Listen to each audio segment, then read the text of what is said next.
you wanted the best, you've got the best podcast, the hottest podcast in the world.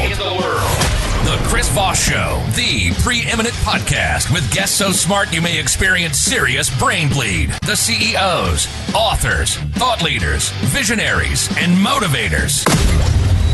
Get ready. Strap yourself in. Keep your hands, arms, and legs inside the vehicle at all times, because you're about to go on a monster education roller coaster with your brain.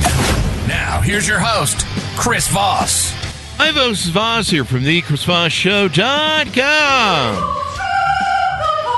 Ladies and gentlemen, there are things that makes it official for over 16 years, 23 episodes of the Chris Voss Show. The CEOs, the billionaires, the White House presidential advisors, Pulitzer Prize winners, the people who share their journeys, their stories, their lessons of life with you to make your life better. And if your life isn't better by the end of the show, just keep listening to it over and over again until you get it. The opinions expressed by guests on the podcast are solely their own and do not necessarily reflect the opinions of the host or the Chris Voss Show. Some guests of the show may be advertising on the podcast, but it is not an endorsement or review of any kind. Today we have an amazing young lady on the show. We're going to be talking about her company, some of the work that she's done that's really cool. Shannon Weston is a former insurance executive and mother of four who was called to action when one of her young children was diagnosed with celiac disease after years of misdiagnoses and unnecessary suffering. She turned this into education and an obsession to learn how to find vibrant health for her family and friends. And through the urging of her children, she expanded this passion, expertise in supporting the health, nutrition, well-being, and snacking of her local community by founding Vibe Foods in 2017. Vibe Foods now has 3 locations in Colorado and is thrilled to share their message of food as medicine to a greater audience with an online store launching next week. Welcome to the show, Shannon. How are you? Thanks. I'm awesome. How are you? I am awesome. It's great to have you. Give us your .coms if you would, please. People you might be interested in there. Okay. So our website is vibefoods.com. And that actually kind of links to all of our social media and everything else. But we're on Instagram at Vibe Foods Superfood Bar. Love the name, Vibe. It's got a vibe to it, if you will. Yeah. Give us a 30,000 overview of what you guys do there. Okay, so we're pretty much a place where a restaurant would be the most apt description today, although that's changing next week, where you can come in, you would think of it as a juice bar. But the big difference between what we do and pretty much what like any other place like that I've been, is that we don't have a single chemical, a single artificial ingredient, a single colorant, a single gum. Like we go to the ends of the earth to make sure that all the juices, the bone broths, the healthy baked goods, the things that we make there are like so good and so clean for your body. What's the fun in that? I know, like right? all those chemicals and poisons and toxins and forever chemicals and stuff. They're good in the belly. They feel good. Yeah, right. They do until they don't. They do until they don't. Try to poop them out. Yeah. Exactly. So now you said one of your children had celiac disease. What is that for people that may not be familiar with it? So it's actually like for him, to back up, he was diagnosed in 2008. So he is a healthy 25-year-old who went on to not just survive, but to thrive. But you can imagine back in 2008, nobody even heard of gluten-free or knew what was going on. So my husband and I have 4 kids. And when he was born, he's our third. He was a mess, the cutest little mess I've ever seen, but I knew he was a mess. People look at him and be like, oh my God, is that like your baby? Like they were struggling not to say his whole face is scabs, or he's got chunks of hair missing, or he had all these things constantly happening to him. And we went from doctor to doctor to prescription, all over the board, just trying to figure out what was going on. Meanwhile, I was working at almost, very high level in my former career. I was the first and only woman to hit that level. And we were busy, so trying to just live our American life, go through the drive-through, get all the kids to sports, keep everybody alive. That's a lot of work just in and of itself. That parenting is hard, keeping those damn things alive. I can't even do a plant. Right? I know it is. It's challenging. We were just on the struggle bus trying to figure it out. But, it's one of those things, you will do things for your kids that you will not do for yourself. And so watching him just, continue to struggle, he was such a good kid. He was, great at school, cared about everything, ran his first 5K when he was 3 because he had so much pent up, I don't know how to explain it, like energy. Like he was just so miserable that was one of his outlets. Wow. He ran a 5K at 3? At 3 without stopping. And shoes that were too small, by the way. So that was, he's drinking. you know, he was just like a mess. Like he just was agitated constantly. There was so much going on. And finally, when he turned 8, he ran a 10K and he couldn't catch his breath. And I had just about had enough of all. I wanted to get to the root of what was going on with him. Like he was healthy, 10 fingers and 10 toes. Like what was going on with this kid? And so I found a doctor who was an OBGYN who was totally holistic on another side of her practice. And so he had to knock on the door just right. And we got him in. She pulled a bazillion, labs. I'm a very sciencey person. I'm not a woo-woo girl at all. And poor kid was literally deficient in everything. He was a mess. And she was like, this is all food. And it was the first time anybody, of hundreds of doctor visits, had told us this is food. And so we did some further exploration and found out that he was having a severe autoimmune reaction to anything with gluten in it. Oh, wow. Back then, nobody even knew what gluten was. It's a lot easier in today's world, but back then it was really hard. When we found out, we were in Maui. I pulled up his test results and the guy was like shoving donuts in his mouth. And I looked over and I thought, oh my God, what are we going to do? Like, how is this going to resolve itself here? So we had to make a crazy pivot in our life and figure out how to make everything from scratch. It wasn't just that he was celiac. There was a lot of other things that were kind of going on at the same time, but it was all very much tied to his food. And so we had to go down a rabbit hole, deep in a rabbit hole, read every label, understand what every preservative ingredient is, what it was, what it would do, make sure he didn't have a scrap of gluten. And he really, we watched him in 6 weeks, his labs went back to perfect. Wow. And I'm like, this is awesome. And then I was really pissed off because I'm like, wait a minute here. You've offered me drugs that could give kids cancer. That was like a side effect. Wow. You've given me all these no solutions. This is what it took. Are you kidding me? That really mobilized me to action. That really, I just became obsessed with it. I would read everything I could get my hands on. The internet was sort of new back then. To the extent of all this, the information so plentiful now. I had to go really looking for it, find doctors and people online that I trusted and learn how to make everything from scratch. Imagine, being 8 and you're trying to go to a birthday party and your mom has to send you with her own homemade cake or whatever. But it really was, it was awesome. And we have really good friends who coach in the NFL, and we were at a bunch of the tailgates. We'd go to all the player and coaches lots. I started bringing cookies that were made totally organic, the free range, everything, not a single preservative, no gluten. And people would be in line at our tailgate to get these cookies. Wow. And that's when I realized, okay, healthy food can actually be delicious. Because my first bite of pizza post-diagnosis, I told him we found a gluten-free pizza. And I was like, hey, buddy, look, it's going to be okay. We can have pizza.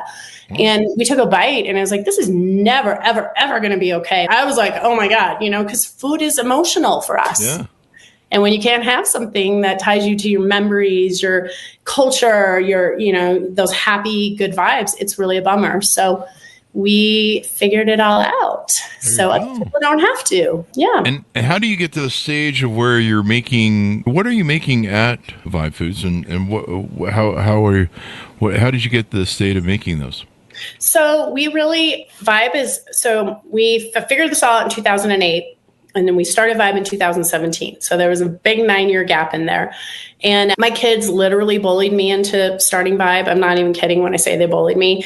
But they tried to beat you up or take your lunch money? What was going on over there at the house? So I had loved my career forever. And then I got to a point where I was just missing. I needed my husband had a big career. All my companions, all my compadres had stay-at-home wives. I was like, I need a stay-at-home wife. We're dying trying to take care of these 4 kids, make everything from scratch, work. So I hung up my career and I thought, this will be fun. I'll dive into this. And for a year I did everything. I was running huge tailgates. I was doing everything because I was I'm too much of a hyper person. And finally my kids sat me down and we'd always talked about if we did a restaurant, what would we do? how would we make it so that people could enjoy it the way, because we couldn't eat out forever. How could we change the world a little bit? What would we do? And so they would just sit there at dinner and just be like, Mom, you're so competitive. Someone's going to do it and they're not going to do it well. And it's going to make you mad. Just do it. Come on. What are you? Chicken? Just do it. Like, I know. Kids are from Nike, man. I know, literally they were. And finally I was like, okay, I'll try it. I mean, I knew nothing about running a restaurant. I mean, I knew how not to have claims and, things from insurance. I knew good people. So I'm very lucky for that. I had a really good personal board of directors of people I could tap into and ask questions, because I didn't even know how, when you run a credit card, how does the money end up in your account? That seemed like magic to me. I was like, what? Magic. Yeah. It's still magic to me. I'm still trying to figure out where it comes from. Right? It is. It's all these things. So we just dove in and did it. And we serve organic juice, super picky about it being organic. And we do different kinds of smoothie bowls. We do different kinds of smoothies, but our smoothies are unusual. They're not, I wouldn't say they're they're definitely not, I don't want to name competitors, but they're not like that. We use really interesting adaptogens. We are very careful about the macros in them. We don't have any processed sugar, so we can make something really sweet just by using really healthy whole foods. We do bone broths, which is something that we've made back since 2008 to help heal our son's gut and to try to, just replenish everything. So we go out to farms. We make sure the animals are treated well. Oh, really? We make sure they're fed the right way. And we make the most delicious bone broth. Wow. I used to have to beg people to try it when we first opened. I'd be like, just please take a no thank you bite. But now we sell out. We can barely keep it on the shelves. Wow. It's such a popular thing. So good for fasting bone broth. Oh my God. It's got great collagen in it too.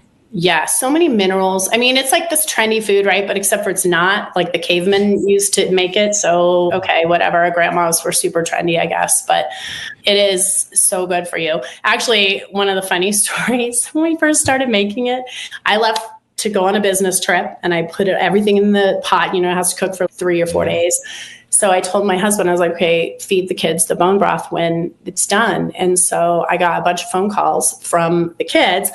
And they're like, Mom, call us right away. Dad's doing something weird. And I was like, what's going on? What's he doing? And he said, I called him and he said, oh, no, they won't eat it. And I was like, they won't eat it, really? And he's, yeah, they say it's got too many bones in it. He just took it out with the bones in it and served him. He's making him eat a bowl of bones.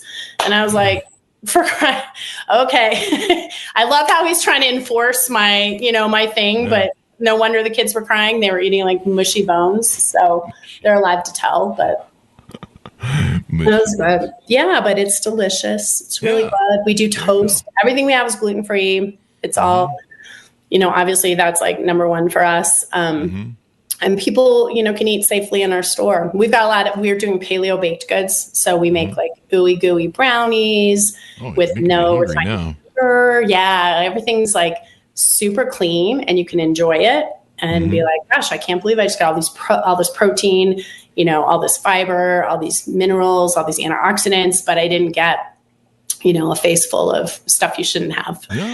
Yeah. So it's a lot of fun. That's good. Nice and healthy. Yes. Nice and healthy. What's next up? You said you're opening a shop to maybe ship or sell some of these supplies worldwide? Yeah. So we get a lot of people that come in that are, traveling through Colorado and have been like, hey, where can we get your stuff? I'm addicted. How can I get it? And we're like, you don't live in Colorado. That's so sad. But exactly. But we've been working on this for a long time. So we're going to, starting next week, be able to ship our organic bone broth, our organic juices, and our paleo baked goods out. And so, we'll have a lot of different options. We have a lot more coming too. We've been working on a lot of different recipes and things that, we've used personally in our family. I mean, that's kind of our whole thing. I wouldn't serve anything to you that I wouldn't put on my family's table, and I wouldn't eat it every single day, and that's it. We do not compromise. There was a day that we had to get lemon juice, and there was a organic lemon shortage. And so I sent my husband on a quest to go find lemon juice. And he kept texting me from all these various stores. What about this one? I'm like, no, look at the ingredients. Why isn't lemon juice just lemons? Let's ask ourselves, why is there sodium benzoate in it or potassium sorbate? Sodium benzoate, when you can Google this, when you add vitamin C to it, it turns into a benzene, which is a leukemia causer. So why is that in all lemon juices except for 2 grams? And so that's the kind of thing our customers wouldn't know. Most of them, honestly, maybe wouldn't care, but we care. And I'm not going to serve you something that could ever possibly hurt you that way. So it's something we're just really, really committed to. That's good. That's good. And so people will be able to order up the things. Are you going to be able to send refrigerated stuff across or? Okay. There you go. Any sign of any franchising on the way? If anybody's out there is interested in LinkedIn. Yeah. You know what? We get asked a lot about that. We have not done that yet. For me, when we make that move, we had a couple stores in Tennessee that we just actually closed last month, which was a hard decision, but we did it so we could focus on doing our e-commerce. And, if franchises are tough, a lot of people get into them and they lose their life savings. For me, somebody's going to invest. I have to know they're going to make a lot of money and do well by doing good things in the world. So someday when we're all organized, possibly. You started this in 2017, right? Yes. Mm-hmm. What was the journey like to start your first business and try and make all this stuff work? You kind of had a framing of a business widget model with what you're doing with tailgates and selling your wares. What was it like to start the company and go through that? Was it it's an interesting gauntlet, I suppose, of education learning?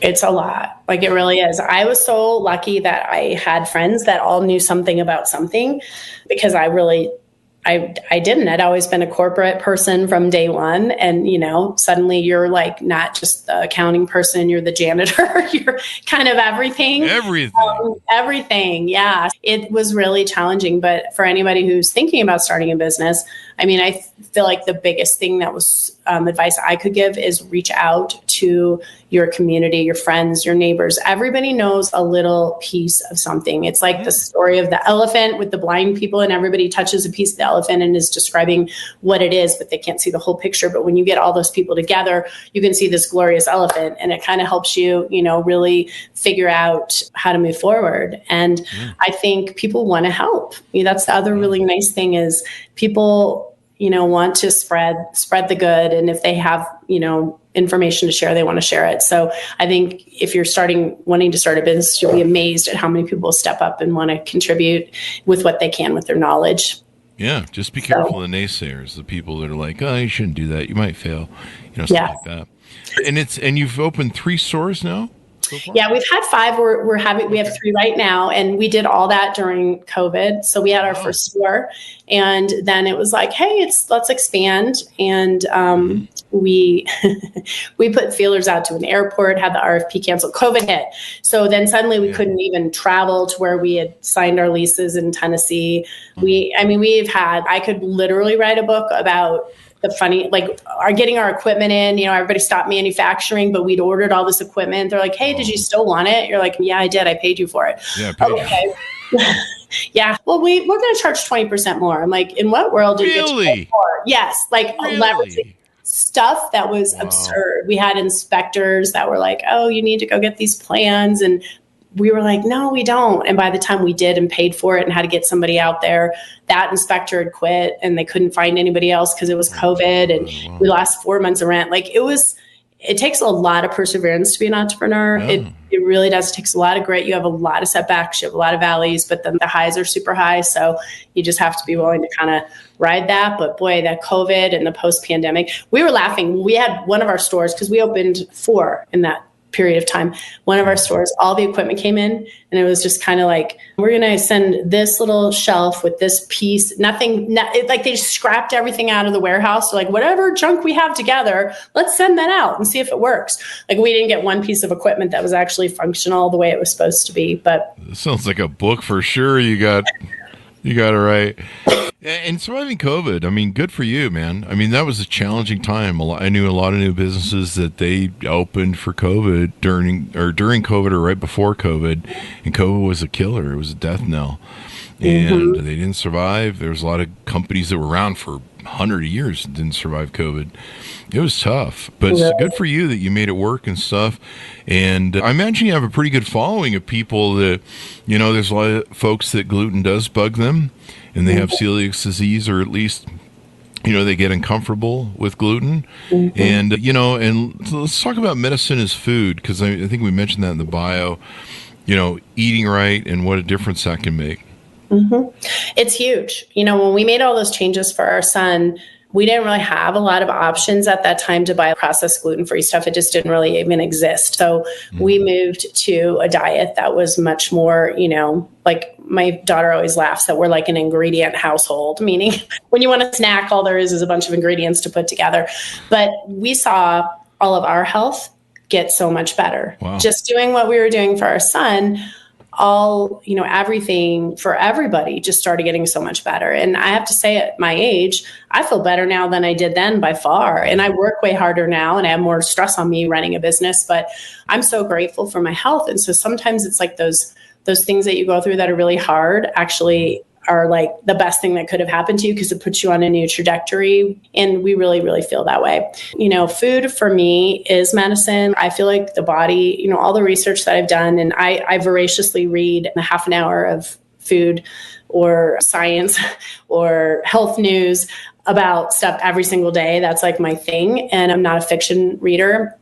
And I just really believe that the body can heal itself if it's given if you take the poisons away and you give it the right stuff. The human body is amazing. Like it wants to pull you back towards homeostasis. It really, there's mountains that can be moved just by making small shifts.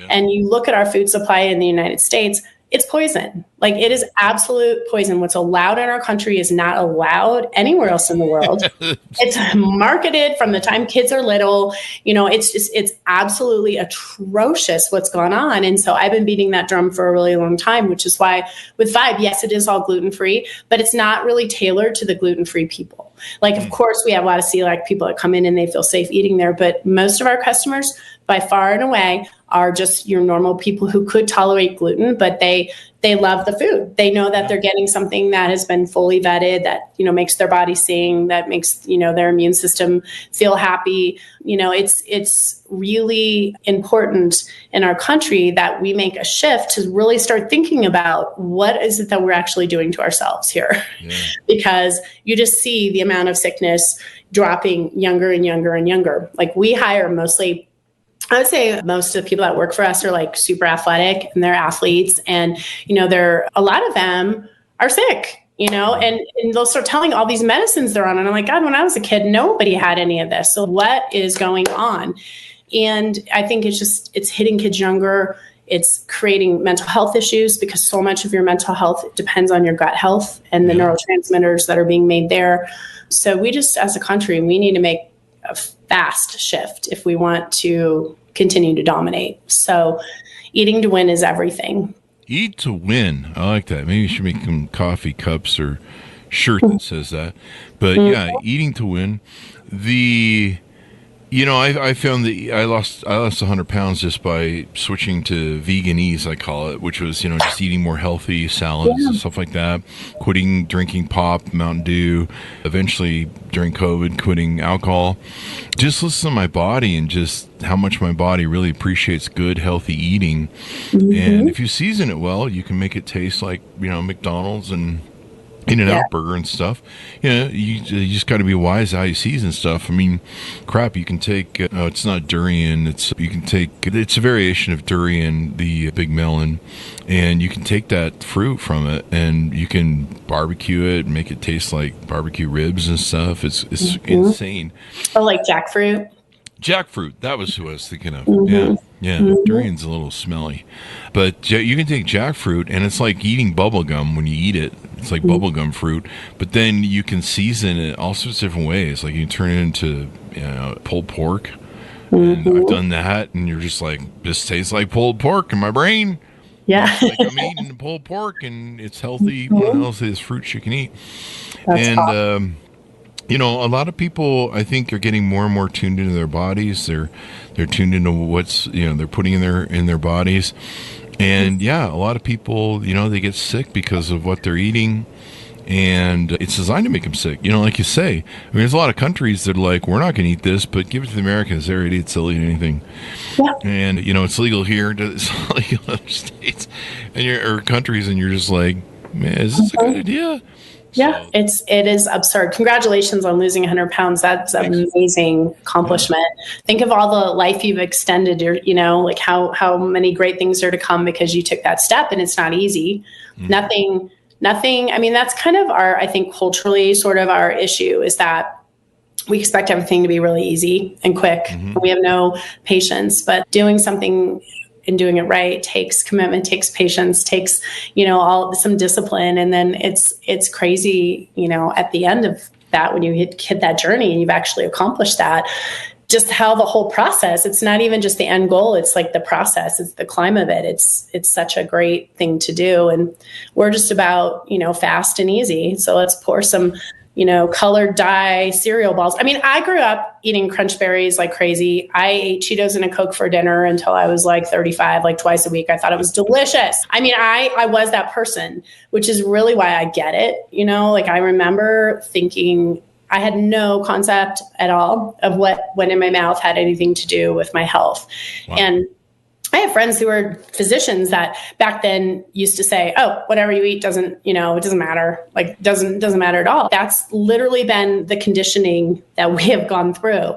My mom worked when I was growing up, which is unusual. And that was like the era of all this like fast food and quick, packaged processed food. So there was like a good thing that happened because it allowed women to step into the world of business if they wanted to, or whatever it might be, kind of freed them up. But then there was like this huge like negative to it too, because everything just became about fast, easy, packaged, no longer food. It doesn't resemble food. It doesn't even have ingredients that resemble food. It's just it's a big issue, but I'm really hopeful. I think we're starting to see some changes in the country. And I feel like a lot of like social media and podcasts and things are really sort of waking people up. I had to be, shaken out of my slumber and woken up. It took my son to do it, but once you wake up, you can't go back. I bet if you had a Mountain Dew now, you'd be like, what? It's so gross. It's so gross. Like it's kind of fun for the first couple tastes, the sugar hit, that dopamine hit. Mm-hmm. And then after that, you're just like, Jesus, how did I ever drink 10 to 15 of these a day? I literally did. Oh, man. I was consuming a lot. Mm-hmm. And I mean, but once I started eating healthy, I was dropping 2 to 3 pounds a day. It was insane. It just fell off me. Yeah. And because I was just eating so much junk, and I started eating live foods. I started paying attention to what I was eating, and it was crazy what I was doing to myself. Just stupid. Anything, right? That stuff is made to be addictive. So it's engineered to be that way. It's marketed that way. So even all the fast foods, they all have chemicals in them designed to basically give you the same sort of dopamine hit you get from opioids and stuff. And that's why you feel good, but then later you're hungry again because you didn't really get any nutrition. Mm-mm. You just got, I remember a judge called it Frankenfood. Yes. The chicken McNuggets that McDonald's had. I don't know what's in here, but probably the best description is Frankenfood. Mm-hmm. So now I've got that associated image of Frankenfood in the thing. So what's anything more in the future you want to talk about? Any promotions or anything special things going on to make people aware of? So we have our store launching, which is going to be awesome. We also are working right now on one of the things that's near and dear to my heart is when you realize you have to make a change, how do you make a change? It's hard. People don't make a change because of money. They think eating healthy is more expensive, right? Time. Oh my God, how am I going to do this? I'm used to just grabbing a Mountain Dew and driving through, and then also just for taste. There's really kind of 3 things that hold people back. And I think as a mother, it's particularly hard because your kids kind of fight you. You have to have, it's hard enough to make a change yourself, but then you're like trying to move a whole family a certain direction. So we're working on some resources to kind of help that since I've lived that. And honestly, like one of the things I'm really passionate about is like food allergies and things like that too. So when somebody says, oh my gosh, today I was talking to somebody and they're like, I have to go gluten-free and I can't have soy sauce. And now I'm having coconut aminos and my food tastes sweet. I'm like, no, Tamari, I got a sub for you. Like I could literally give anybody a sub for anything. So I'm kind of working on some resources to share that way, which will also be available on our website to kind of make things easier and to answer questions. And, I've lived it a lot. So, but I do know our son, I mean, he ended up graduating top of his class in school. He played college football. Like, he didn't just survive it. He thrived through it. And that's what all of us can do. We all have the power to make those changes in our life so we can live our best life. I mean, life is such a gift. Every day we're here is a gift. Nothing, and it's to be able to feel your best and, live your life out the way you want to and have vibrant health is amazing. And we can achieve that by just getting rid of a lot of our American foods. So Get rid of the American foods. Right? Right? Doing that right now. So I can attest to everything you say, and it's so great that things are going on. So as we go out, give people a final pitch to come by, check out your stores. Is the website going to be the same for the shop thing? Yes. Yeah. It'll be the same. We'll just have a tab on there for shop online. If you're in the Colorado area, we do have 3 locations where you can come and pick up, order online. It's really easy.